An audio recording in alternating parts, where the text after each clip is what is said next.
Bakal na kamao, ang alas ni Max Domon.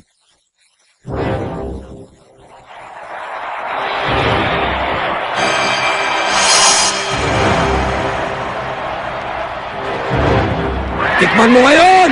Ogi Technique! 100 strikes! Paano ko patitigilin ng electric fan? Ganito! Ano? Hindi pwede ito! Nilalabanan niya ang aking Ogi Technique!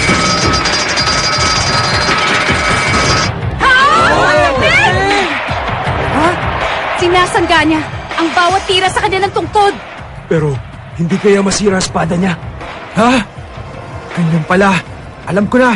Nakuha ko ng gusto sabihin ni Dylan. Ha? Kapag pinigilan mo ang pag-ikot ng electric fan at hinawakan mo ito habang tumatakbo, siguradong masusugatan at masasaktan ka ng gusto. Pero kung didiinan mo sa gitna kung saan ito umiikot, madali mo mapapatigil ang electric fan. Malamang naisip ni Dylan ang teknik na yon. Dinidiinan ng Insui ang dulo ng tungkod at pinipigilan ito sa gitna para hindi na umikot. Hindi ako makapaniwala na kaya niyang tamaan ang dulo ng tungkod sa lahat ng oras. Isa siyang tunay na sword master. Ang teknik na yun. Ano yun, master? Kung tama ang hinala ko sa taong nagturo kay Dylan Mikagami, hindi mananalo si Daikoku. Ha?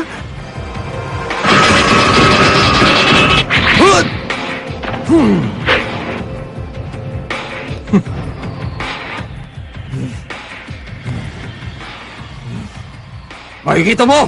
Dylan! Hindi ako mapapatalo sa'yo! Ang pampinali! 1,000 strikes! Sanggain mo!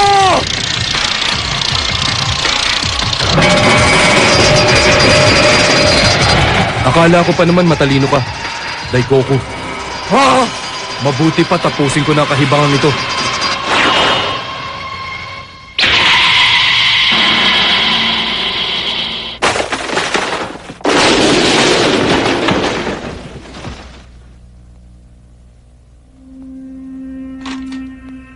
Pinigilan ng espada ko ang bawat galaw ng kalaban. Tama ang hinala ko. Yun ay mula kay Kyosa Meguri, ang kanyang Yomon Ken. Hindi ko akalain na hanggang dito ay makakarating ang mga turo niya. Habang sinasangga, sinasaulo naman ni Dylan ang ginagawang pag-atake ni Daikoku. Mula sa kanyang kinatatayuan, ang bawat tira ng kalaban ay parang hindi gumagalaw.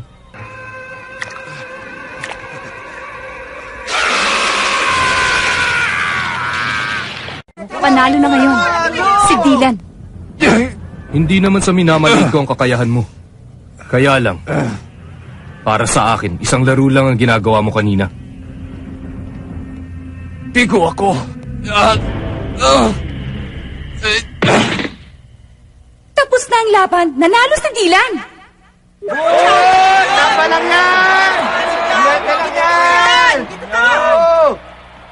Bilib na talaga ako sa'yo, Dylan! Nakakaisang panalo pa lang tayo. Baka sa bandang huli. Ang bangis mo, kaibigan! Dylan! Ang galing! Nakakahiya ang inaasal ng mga kasama ko. Si Dylan Mikagami. Mukhang siya na yata ang pinakamalakas sa kanilang pangkat. Maaasahan ko ang galing ni Dylan. Kuya Dylan! Kaya mo pa ba, Daikoku? Halimaw ang isang yun. Hindi ko akalaing matatalo niya ako. Babayaan mo na. Talaga lamang malakas ang iyong naging kalaban. Babawi na lamang tayo sa mga susunod na laban. Sige na, Minamiyo. Mio, mag-iingat ka. Maraming salamat. Ako si Minamiyo, ang ikalawang manlalaro. At ngayon naman, sisimulan na natin ang ikalawang round. Mula sa Team Ku, si Minamiyo. At mula naman sa Hokage Team, si Max Domon! Si Max, nasaan na? Baka sumakitan tiyan. Pwede ba, Max Domon? Magpakita ka na? Pasaway talaga. Pag hindi pa sila lumabas, mananalo ang kalaban. Teka, sandali lang naman. Alam ko nandito lang yun eh. Ha?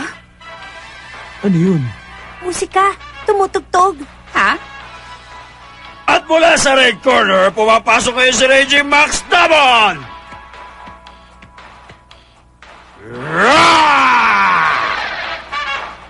Everybody! Come on, shout my name! Manigas ka! Ikaw na lang kung gusto mo! Ang yabang mo! Hoy, Tanim ka lang ng gawin mo, kamote! Toto. Umuwi ka na lang. Magugulat sila ngayon sa gagawin ko.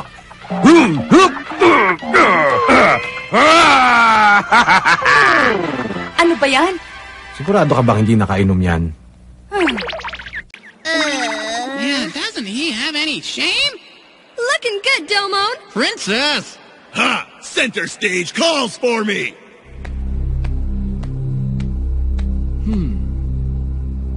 Siguradong may katapat na lakas ang muscle na yan. Sayang naman kung wala. Binibigyan pa kita ng pagkakataong umatras. Salamat, pero hindi ko pwedeng gawin yon. Bakit ganyan ang itsura ng katawan niya? Mukha nga hindi siya malakas eh. Sisiw lang yan kay Kuya Max! Max Domon, laban kay Pinamio. Ikalawang round, simulan na! Okay, sandali lang ang labang to.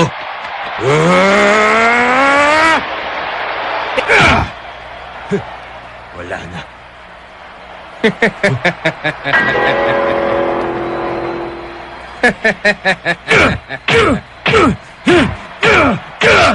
Kinikiliti mo ba ako? Ano bang klaseng katawan to? Hindi man lang siya nasasaktan. Pakiramdam ko sumusuntok ako sa goma. Eto bagay sa'yo! Bakit ka huminto? Pagod ka na ba? Ni hindi man lang siya nasaktan. Isipin mo na lang, nasira ng kamao niya ang baluti ni Tadeo. Pero bakit ganon? Hindi mo ba alam na ang buong katawan ko ay parang goma? Kaya baliwala kahit ilang beses mo pa ako suntukin. Tingnan nyo, ang braso niya. Hiya! Patamayin mo naman ang suntok mo, Lastic Man. Kung yan ang gusto mo, sige! No! Ang haba ang braso niya. Hiya! Lagot na ngayon. Ya!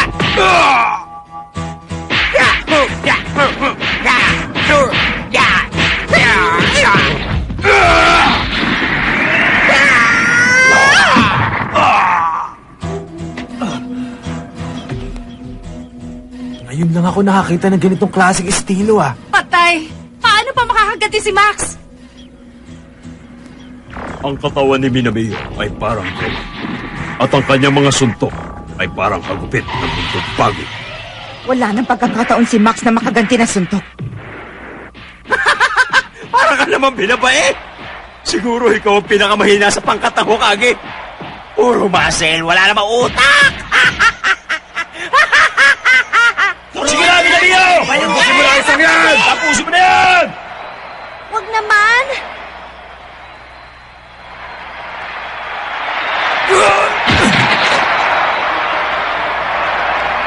Pwede ba? Tumahimik kayo! Ira, Ano ba? Max Domon! Ba't hindi mo pa gamitin yun? Ano bang hinihintay mo ang Pasko? Si Ira talaga. Hindi mo ba alam na nagpapabugbog muna ang bida? Bago niya ilabas ang kanyang tunay na lakas? Anong nagpapabugbog sa una ang sinasabi mo dyan? Ako ang bida. Sa pelikulang ito.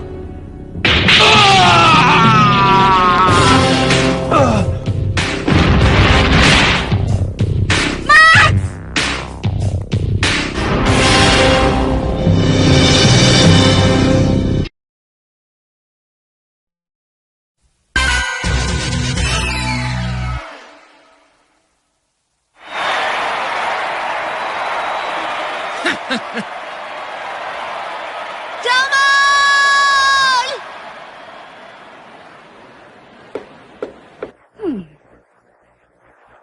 Ang nanalo sa labang ito ay walang iba kundi si... Ay!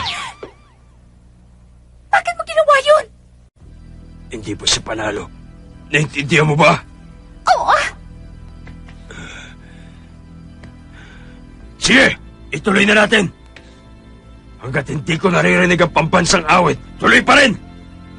Max, pakiusap, huwag ka na lumaban. Mapapahamak ka lang ng gusto. Prinsesa. Tama si Ana. Kailangan natin pigilan si Max. Huwag niyong gagawin yan. Ira, Sigurado akong mananalo si Max. Marami na rin siyang pinagdaanan gamit ang kanyang kamao. Maaaring sa paningin ng iba ay mayabang siya at sobrang bilib sa sarili. Hindi rin maikakaila na wala siyang nagawa laban kay Corey. Subalit, ako ang nakasama niya sa loob ng 1 buwan para magsanay. Alam ko ang kanyang kakayahan. Maaaring bagsak siya ngayon, pero ginagawa niyang lahat ng kanyang makakaya. At lalakas pa siya pag nakita na niyang ang kanyang sarili. Sa pamamagitan ng paligsahang ito, maaaring matagpuan na niya ang kanyang sarili. Kaya kahit sino, walang karapatan para pigilan siya. Naintindihan niyo ba sinasabi ko? Ira, tamang sinabi mo. Pasensya na. Max, ipakita mo na ang bunga ng ating matagal na pagsasanay. Huwag mong sabihin, gusto mo pa rin ituloy ang laban. Wala naman niya magagawa eh. Tapusin mo na! Alam mo ba na yung katigasan ng ulo ang magpapahamak sa mga katulad mo? Sumuko ka na! Ano? Hindi ka pa ba magpapaalam? Ang akala nyo ba ay mananalo ang pangantyo sa bansang ito?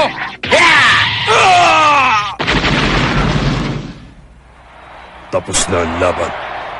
Max! Ang kanyang katawan, hindi yan katawan ng isang ordinaryong nilalang. Hindi ko maisip kung anong klaseng pagsasanay ang kanyang dinaanan para maging malakas. Alam ko na, ang taong yan. Anong ibig niyong sabihin, Miss Kagero? Ang taong yan ay may mahiwagang sandata. Ha? Pero, kamao lang ang ginagamit niya. Nasaan ang mahiwagang sandata? Magaling. Nabuko nyo rin ako. Tinago pala niya sa loob ng bibig niya. Yan ang mahiwagang ngan. Sa loob ng kanyang bibig, mananatiling malambot ang kanyang katawan. Ang galing na kasama nyo. Talagang magaling yan. Ngayon, ipapakita ko naman sa'yo kung gaano ko kagaling. Si Max, buhay siya. Tama ako. Alam mong iniisip ko? Lumalaban ako sa taong may mahiwagang sandata samantalang ako'y wala. Hindi naman yata tama yon. Dapat patas ang laban. Kasing asim ng ugali mo yung pagmumukha mo. Wawakasan ko na ang labang ito para hindi ko na makita ang pagmumukha mo. Tapos ka na!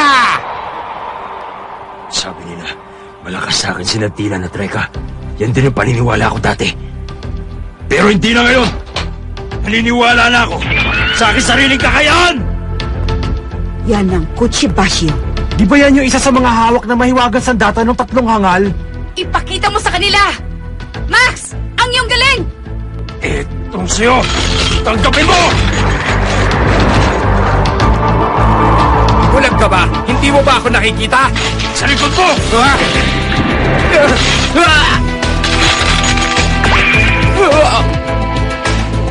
Minamiyo!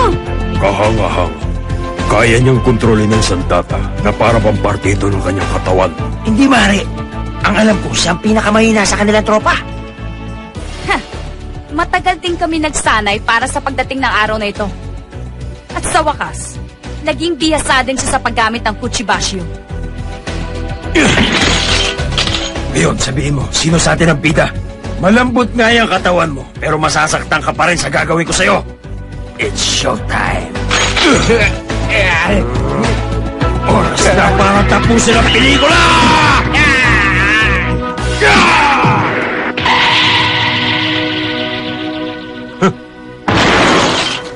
Minamiyo! Ang galing mo, Max! Ang galing. Yan ang tunay na Raging Max Domon.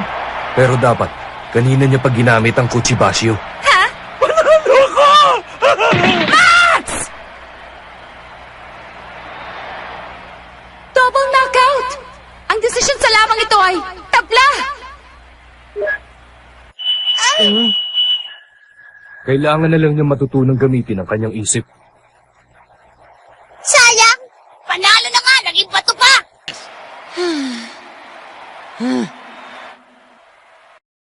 Manalo at isang tabla.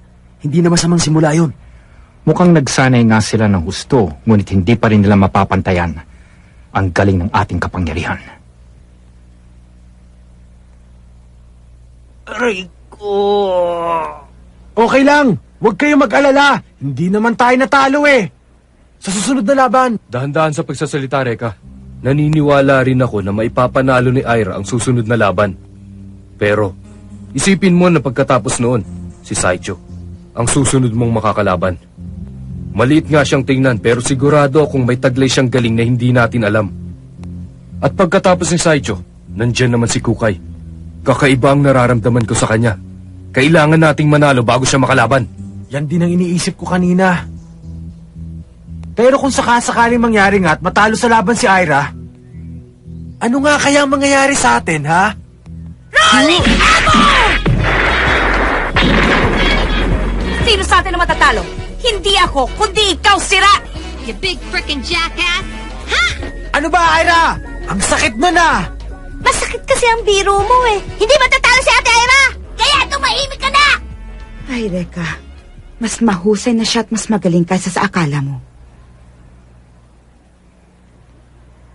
Handa na ba kayo para sa susunod na laban?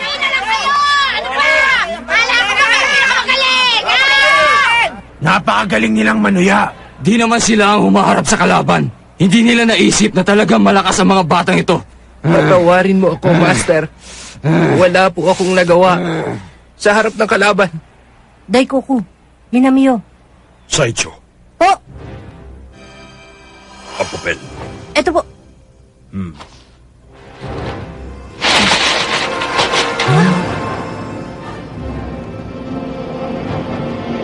Mga manonood, konting katahimikan lang po. Si Kukay ang pinuno sa pangkat ng Ko ay may mahalagang sasabihin sa inyong lahat.